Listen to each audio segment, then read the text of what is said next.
4 minutos y mire, en este momento nos conectamos vía Zoom con el presidente de la Confederación Nacional de Cámaras de Comercio, la Concanaco Servitur, el señor Octavio de la Torre Estéfano.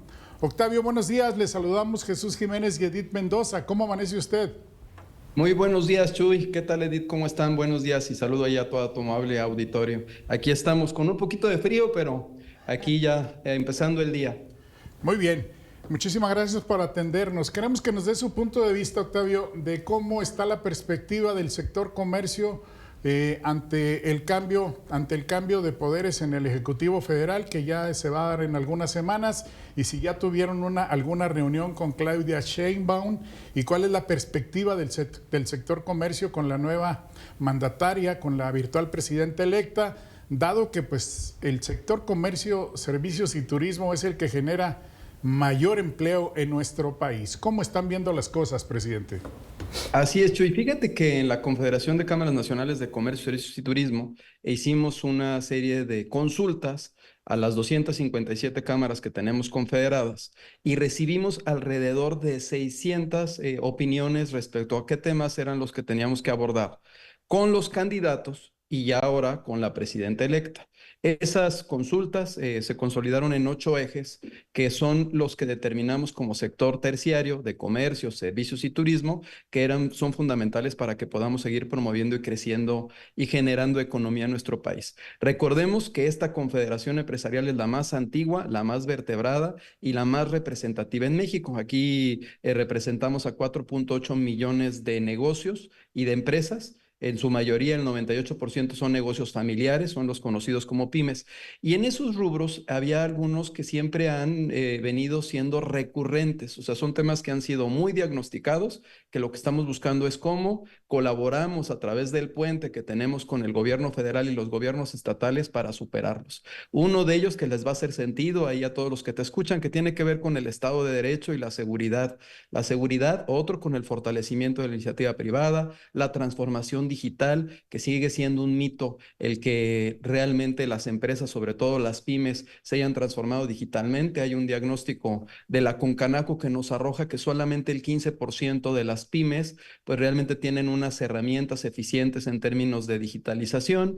Por supuesto, los temas de seguridad social y salud, el medio ambiente, que es otra de las condiciones que ustedes le están viviendo con todas estas lluvias y con las afectaciones que se tienen, porque en unos lugares está lloviendo de más. Ayer en Chetumal hablábamos sobre las inundaciones y las actividades que vamos a hacer como organización, pero si te vas al norte, pues también hay una crisis que es una crisis hídrica importante. Y por supuesto, en estos aspectos, pues también hablar de la economía familiar y de las familias que se encuentran en el segmento de la informalidad. Era uno de los puntos recurrentes en todas las cámaras confederadas que están en 1857 municipios, en los cuales se abordaba la preocupación de esas familias que se encuentran colaborando en la informalidad, que ni siquiera tienen acceso a un salario mínimo, que no tienen acceso a unas vacaciones dignas, a un retiro de utilidades, a seguridad social, acceso a vivienda, que son las familias que pareciera que son invisibles, que tú las encuentras llevando a cabo actividades económicas en las vialidades y que son familias que incluso de acuerdo con los estudios, 10 millones de ellas pues ni siquiera perciben un salario mínimo. Sobre esa concepción que se generó a través de estas consultas y estando en Consejo Nacional, pues estableció una agenda que se envió al equipo de transición de la doctora Sheinbaum y también a la doctora, en donde se abordan estos temas con distintas soluciones. Y cuando tuvimos el acercamiento y vimos la presentación a grandes rasgos de lo que pretende implementar en su gestión, pues encontramos coincidencias que tienen que ver incluso con la nueva agencia que va a implementar enfocada a temas de transformación digital, coincidencias con programas como el que tenemos nosotros que es de Nido Empresarial, que está enfocado a estudiantes universitarios. Hay 4 millones de egresados de universidades y nada más 1 de cada 10 emprende. Entonces, ahí hay un programa que la Confederación está impulsando para ayudarles a esos egresados, a esas 40 universidades autónomas con las que estamos teniendo contacto,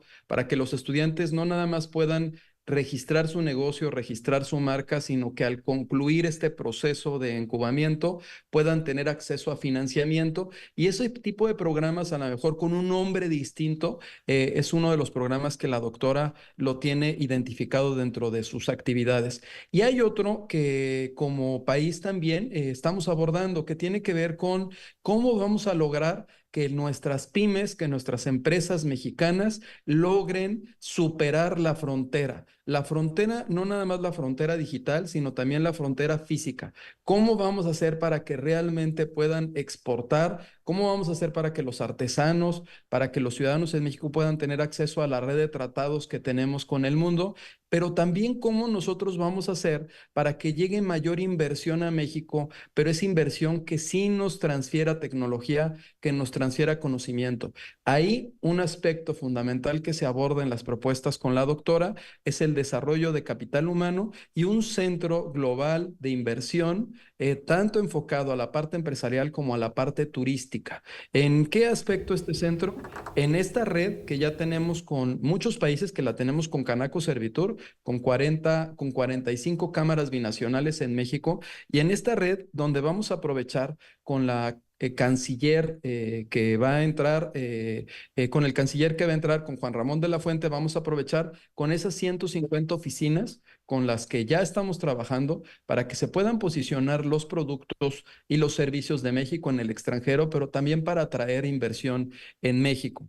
O ayer tuve reuniones, estuve en esta semana, por ejemplo, estuve en San Luis Potosí, estuve en Puerto Vallarta, en Jalisco, más tarde voy a estar en Aguascalientes con la gobernadora y en cada una de esas reuniones pues estamos abordando esta agenda que aun cuando en principio está enfocada a la materia federal, es transversal en todas las actividades que realiza la organización en cada una de las entidades, porque en principio son elementos que encontramos que son comunes, que han sido solicitudes permanentes y que algunas de ellas sí han tenido respuesta, pero la respuesta que se ha tenido con los gobiernos anteriores no ha sido todavía lo suficiente. Siempre existe cómo mejorar.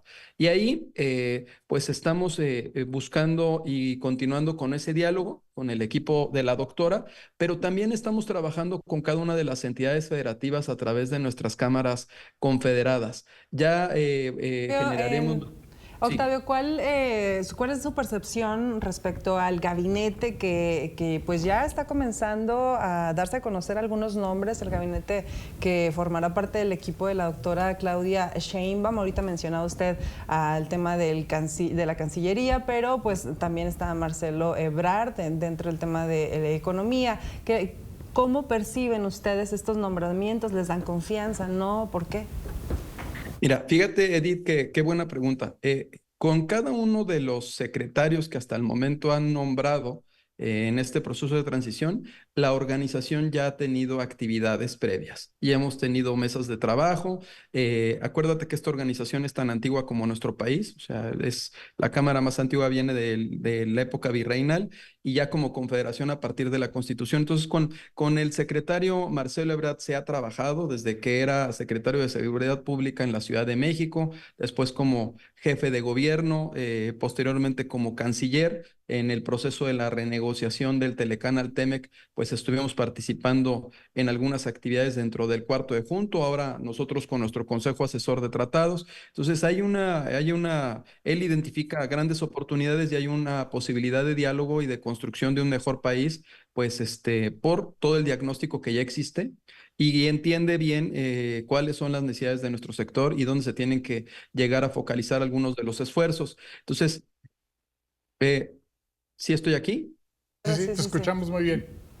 Y por ejemplo, con Rosaura Ruiz, bueno, pues esta secretaría nueva, pues nos parece que queda muy bien a los objetivos y propósitos que persigue nuestra organización, pues enfocándose en el desarrollo de capital humano, ¿no? En la parte de cómo vamos a lograr que nuestro bono demográfico no nada más sea de mano de obra intensiva, sino que también pueda propiciar esas condiciones que les permitan pues mejorar no nada más económicamente, sino también en que se puedan inspirar para lograr el éxito en otro tipo de actividades. Con el doctor Juan Ramón de la Fuente, pues desde que fue secretario de Salud, que estuvo como rector en la UNAM, UNAM, su papel dentro de la Cancillería, y es un especialista, él conoce bien estos temas, es una persona con la que se tiene un acercamiento importante porque también comprende la injerencia y la influencia de las políticas públicas en la economía, pero especialmente en la sociedad, que es uno de los aspectos que como organización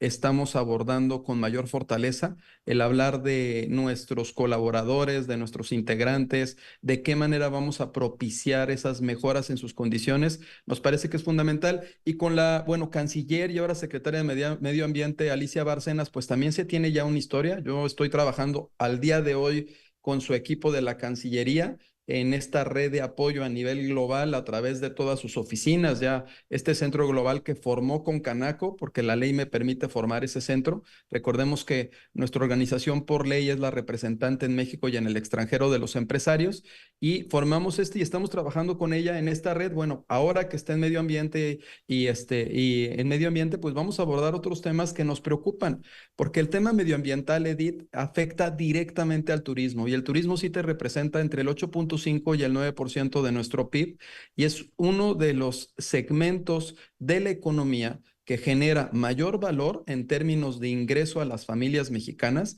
pero que también es más delicado en términos de cambio climático y medio ambiente. O sea, nosotros sí tenemos un sector de turismo muy enfocado en las playas y en los lugares conocidos. Por eso estamos abordando, y lo vamos a abordar con ella, porque es transversal, el que busquemos el turismo en lugares menos conocidos, en los que tú vas y te echas un cafecito o un traguito o algo y que te recuerdan esos lugares que te presentan en las zonas que a veces no están en el mapa. Con Julio...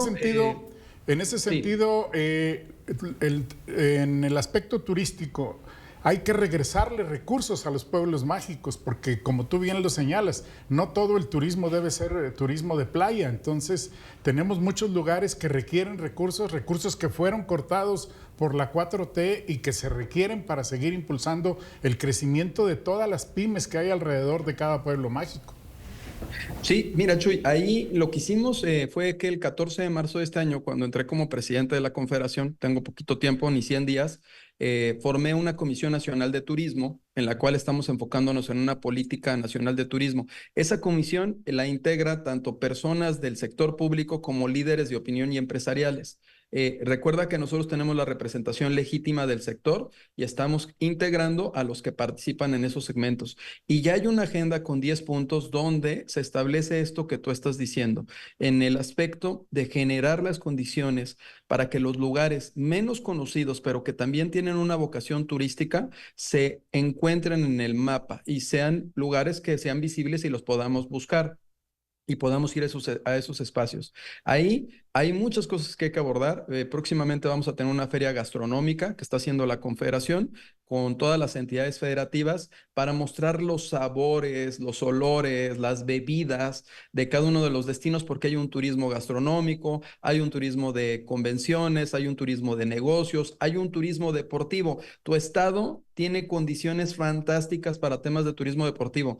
Y no me refiero a la Fórmula 1, ¿eh? O sea, no, hay turismo deportivo olímpico que se está promoviendo en las entidades federativas. Ya hubo un torneo mundial de voleibol de playa en Tlaxcala, no tiene playa, pero es una manera en la que los estados generan condiciones para atraer. Los pueblos mágicos, recuerda que en este sexenio se incrementaron el número de registros de pueblos mágicos y sí, por supuesto que son lugares que nos cuentan una historia y que nos dan una serie de memorias que son muy importantes. Y hay otros destinos que ni siquiera aparecen en ese mapa actualmente que nosotros como Confederación vamos a estar potencializando. Y pues los últimos dos nombramientos, Chuy, que se hacen en este primer cuadro y en este primer bloque pues, son Julio Verdegue, que es una persona que tiene pleno conocimiento de los temas vinculados con la agricultura, es acuicultor, es alguien que conoce bien de cómo generar procesos que mejoren nuestras condiciones en el campo. Y en su caso, Ernestina Godoy, bueno, pues ex fiscal en la Ciudad de México y ahora consejera jurídica. La consejería jurídica es un área muy, muy importante porque es en donde se revisan las propuestas que manda el presidente en la parte técnica hay en la parte jurídica y los cambios, los decretos, las actividades.